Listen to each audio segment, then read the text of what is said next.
सीधा आरोप महाराष्ट्र सरकार पर लगाती हुई कंगना रनौत उद्धव ठाकरे का नाम लेकर उनको कहती हुई कि वक्त का पहिया है और वक्त बदलेगा। बहरहाल आइए आपको सीधे लिए चलते हैं अपनी सहयोगी चित्रा के पास और उनके साथ है शिवसेना की सांसद प्रियंका चतुर्वेदी। क्या सफाई दे रही हैं, सुनिए। महाराष्ट्र के मुख्यमंत्री उद्धव ठाकरे को सीधे सीधे आज कंगना रनौत ने चुनौती दी है। ये कहा है कि आज मेरा दफ्तर टूटा है, कल तुम्हारा घमंड टूटेगा। वक्त का पहिया हमेशा एक जैसा नहीं रहता है। कंगना रनौत के घर के बाहर इस वक्त मुंबई में हमारी मौजूदगी है और शिवसेना इस पूरे मामले पर बुरी तरह से घिरती हुई नजर आ रही है। इसी पर बातचीत करने के लिए हमारे साथ शिवसेना की तेज तर्रार नेता और राज्यसभा सांसद प्रियंका चतुर्वेदी जी सीधे मुंबई से जुड़ चुकी हैं। प्रियंका जी, कंगना रनौत ने तो सीधे सीधे चुनौती दे दी है कि आज मेरा दफ्तर टूटा है लेकिन कल तेरा घमंड टूटेगा। क्या कहेंगे इस पर आप? नहीं, एक तो मुझे आपके उस शब्द से आपत्ति है जहां पे आपने कहा शिवसेना घिरी हुई लग रही है। इसमें घिरने की क्या बात है? बीएमसी अपना काम कर रही है। 2018 से आपको ने कोई इलीगल स्ट्रक्चर बनाया हुआ है, आपसे को जवाबदेही दे रही है कि आपसे उम्मीद कर रही है कि आप उस पर कोई रिस्पॉन्ड करेंगे। और ये पहली महिला नहीं है और या पहला घर नहीं है जहाँ पे इलीगल एक्सटेंशन या कंस्ट्रक्शन हुए हैं और बीएमसी ने उस पर एक्शन लिया होगा। और देखिए, मुंबई ऐसा शहर है जहाँ पे बहुत सारे हिंदी सिनेमा ही नहीं, टेलीविजन इंडस्ट्री भी है, बहुत सारे लोग रहते हैं। ये ऐसा बीएमसी पहले कपिल शर्मा जी के साथ भी हो चुका है, पहले इरफान खान जी के साथ भी हो चुका है, सोनू सूद जी के साथ भी हो चुका है। तो आप ये अगर अपना एजेंडा बना लेती हैं या भारतीय जनता पार्टी की प्रवक्ता बन जाती हैं, उनके बिहाफ पे ये लड़ाई लड़ती हैं, तो उसमें शिवसेना का क्या घेरना हुआ? वो लड़ते रहे, पर बीएमसी अपना काम करती रहेगी। बीएमसी का काम है वो अपनी जिम्मेदारी निभाए। अगर मान लीजिए वो बीजेपी से जुड़ी हुई हैं या फिर उनके विचारधारा को फॉलो करती हैं, तो क्या सिर्फ इस आधार पर कि एक महिला किसी एक खास तरह की विचारधारा से प्रभावित है या उन लोगों से ज्यादा जुड़ी हुई है, इस आधार पर आप उनका दफ्तर तोड़ देंगे? वो भी तब जब 24 घंटे का वक्त भी आप लोगों ने नहीं दिया कंगना रनौत को। एक तो चित्रा जी, ऐसा है 2018 से लेकर आज 2020 में हम 2 साल दिए, 24 घंटे नहीं। दूसरी बात, बार बार महिला को इसमें ना लाइए। महिला भी हैं सक्सेसफुल, जो उन्होंने खुद ने अपने शब्दों में कहा है। उन्होंने दूसरों की औकात की बात की है, उन्होंने तू तड़ाके करके बातें की हैं।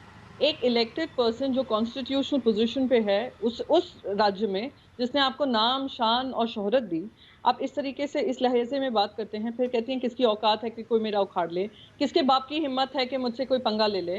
तो आप बार बार इसमें महिला कार्ड का कुछ नहीं होता। आप एक सक्सेसफुल पर्सन हैं जिन्होंने इलीगल कंस्ट्रक्शन अपने प्राइवेट स्पेस में किया है और बीएमसी सक्षम है, बीएमसी के म्युनिसिपल कमिश्नर हो, बीएमसी खुद हो, सक्षम है कि जहां जहां कार्रवाई करने की जरूरत है वहां पे कार्रवाई होगी। 2018 को आप 24 घंटे का बात कर रही हैं। अगर 24 घंटे में भी आप अपना हाईकोर्ट को नोटिस दे सकते थे कि आप इस पे स्टे लगाइए, पर और या जो भी आपके काम थे, पर आप लोग टीवी पे आकर बात कर रहे हैं, आप ट्विटर के माध्यम से बात कर रहे हैं। तो इस तरीके से आप हर चीज में बीएमसी को कटघरे में लाना, बीएमसी के सवालों का जवाब से उम्मीद करना, ये आई थिंक यहाँ पर आप दो चीजें बोल रही हैं प्रियंका जी। पहला तो अब शब्दों का आप जिक्र कर रही हैं कि कंगना रनौत ने इस तरह की भाषा का इस्तेमाल किया। आपके वहां से जो आपके राज्यसभा सांसद हैं संजय राउत जी, उनकी ओर से जिस अभद्र भाषा का इस्तेमाल किया गया है वो किस तरह से असंसदीय है, इसका इस्तेमाल हम टेलीविजन चैनल पर नेशनल नहीं कर सकते। बाद में वो क्लैरिफाई करते हैं कि नहीं, मैंने तो नोट ही किया था। और दूसरी चीज, क्या 2018 में बीएमसी ने नोटिस दिया था कंगना रनौत को? क्या दिया गया था नोटिस? देखिए ऐसा है कि बहुत, मैं वो आपके पास डॉक्यूमेंट्स में भेज दूंगी, वो मुझे कोई दिक्कत नहीं है दिखाने में। नोटिस की बात क्या, इनका जो रेजिडेंस का है वो तो ऑलरेडी कोर्ट में पेंडिंग है। तो बार बार ये विक्टिम कार्ड खेलना I think is absolutely unfortunate. On an issue based बात हो तो हम इशू के हिसाब से बात कर सकते हैं। दूसरी बात, संजय जी अपनी बात का बता चुके हैं कि उन्होंने क्या कहा है। तीसरी बात, अगर बार बार आप कह रही हैं उनकी तरफ से अपशब्द बोलने के जो श्रृंखला शुरू हुई है वो खत्म नहीं हुई है। तो आप यहाँ पर वाई+ सिक्योरिटी लेकर दिन रात गाली दे रही हैं, दिन रात बातें कर रही हैं, दिन रात झूठ फैला रही हैं, दिन रात ऐसी चीजें कह रही हैं, माहौल बना रही हैं। मुंबई के बॉलीवुड को आप कह देते हैं 99% ड्रगीज हैं, आप कह देते हैं कि कॉन्स्पिरेसी थियरीज ले आती हैं उस मर्डर पे, उस डेथ पे जहाँ पे आप जिस पर्सन को आप जानती भी नहीं थी। तो आप, और उनके खुद के लॉयर ने कहा है कि अपना खुद का एजेंडा चला रही हैं। तो इसमें मैं मानती हूँ कि ये सवाल जवाब तो मीनिंगलेस हो जाता है जब इस तरीके के बातें चल रही हैं। और जो इशू नहीं, है, इशू के बारे में प्रियंका जी, बहुत सारी बातें आपने गिनाई हैं। कंगना के घर के बाहर ही मैं इस समय खड़ी हुई हूँ। आपने कंगना के इस घर को भी कहा कि अवैध तरीके से उसमें बहुत सारा कंस्ट्रक्शन किया गया है, तो क्या बीएमसी का हथौड़ा यहाँ पर चलने वाला है? क्या बीएमसी कंगना रनौत के, और उन्होंने ट्वीट भी किया है, कुछ देर पहले का उनका ट्वीट भी है, उन्होंने कहा है कि अब अगली बारी हो सकता है मेरे घर की हो, मेरे बॉडी की हो, मेरे चेहरे की हो, इस तरह की तमाम बातें उन्होंने ट्वीट में कही हैं।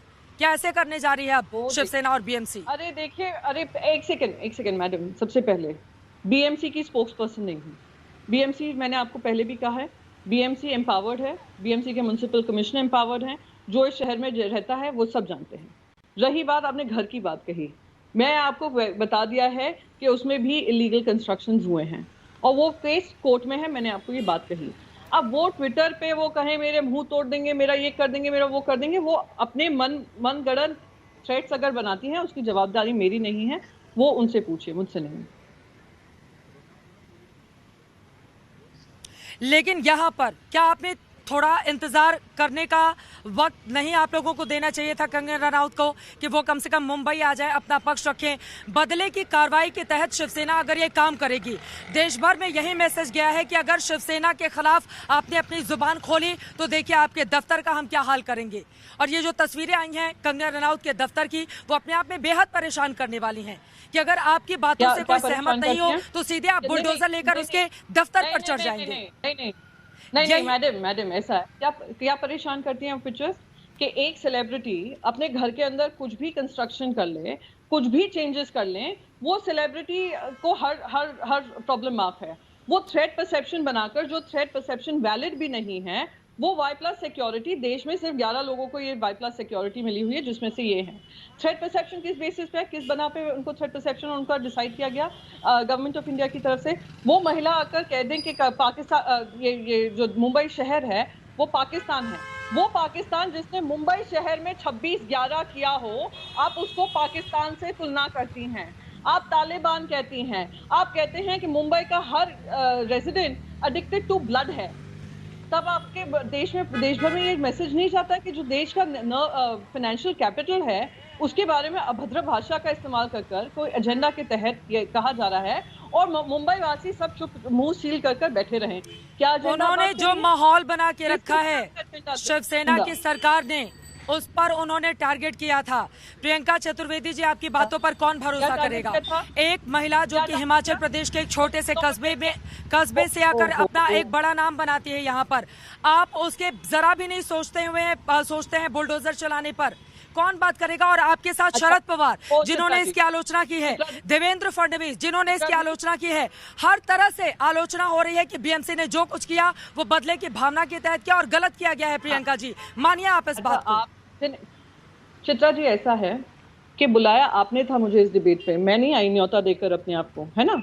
आपने कहा कि कौन आप पे भरोसा करेगा, मैं यहाँ पे भरोसा दिलाने नहीं आई, मैं जो यहाँ पे तथ्य है और सत्य है वो आपको बताने आई। आपको नहीं सुनना है तो मैं एक डिबेट छोड़ देती हूँ, मैं आपके कोई सवाल का जवाब नहीं देती। मैंने जैसे आपको कुछ जवाब दिया, आप तो ऐसे ही आप खुद तिल मिला उठी जैसे ही आपके बारे में मैं कह रही हूँ। और रही बात छोटे शहर से आने की, मुंबई की हमारी छोटी छोटी झुग्गियों में बहुत छोटे, इससे भी छोटे ख्वाब लेकर लाखों परिवार आए हुए हैं, उत्तर प्रदेश से, बिहार से, सब जगह से। मुंबई ने उनके लिए भी घर दिया है। उनके जब अवैध घर तोड़े जाते हैं तब आपको टीस नहीं पहुंचती है।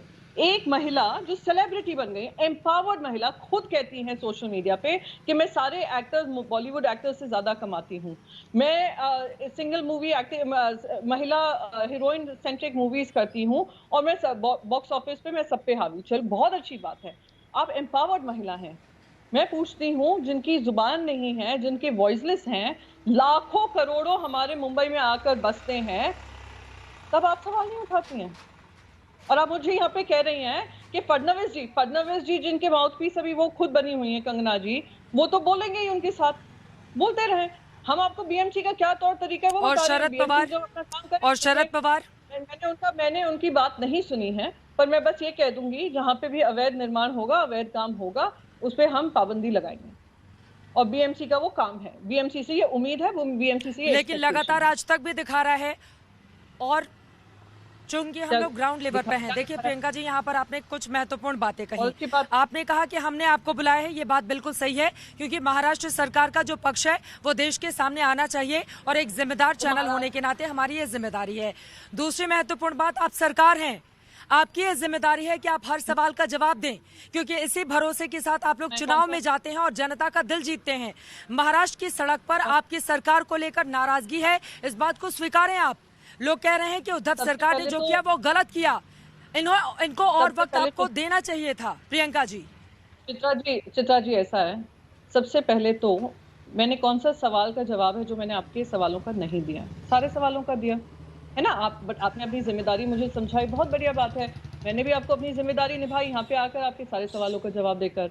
अब आप मुझसे कहें कि मुंबई की जनता है, तो अगर आप मुंबई की कुछ जनता से मिल रहे हैं, आप उस जनता से नहीं मिल रहे हैं जिन्होंने अपनी नाराजगी जताई थी, जिन्होंने नाराजगी अभी भी जता रहे हैं कि हमारी मुंबई के बारे में अभद्र टिप्पणी कर अभद्र भाषा का इस्तेमाल कर मुंबई को पाकिस्तान से तुलना कर आप उन बच्चों से जाकर पूछिए जिनके परिवार इस टेरर में उन्होंने अपने परिवारों को खोया है। आप उनसे बात करिए, उन संस्थाओं से बात करिए जो इस एरिया में काम कर रहे हैं। अगर एक ही जन की स्टोरी और नैरेटिव आपकी जिम्मेदारी है और दूसरी तरफ की नैरेटिव को लेकर आपको चीखना चिल्लाना है और कहना है, प्रूव करना है कि हम गलत बोल रहे हैं, तो इसके आगे मैं कुछ कर नहीं सकती। मैंने आपको सारे तथ्य अनुसार मैंने आपको जवाब दे दिया। प्रियंका जी, आखिरी सवाल। जी ठीक है प्रियंका जी, आखिरी सवाल आपसे मैं चाहूंगी, अब आगे क्या होगा? क्या अब दफ्तर के बाद कंगना रनौत के घर का नंबर है?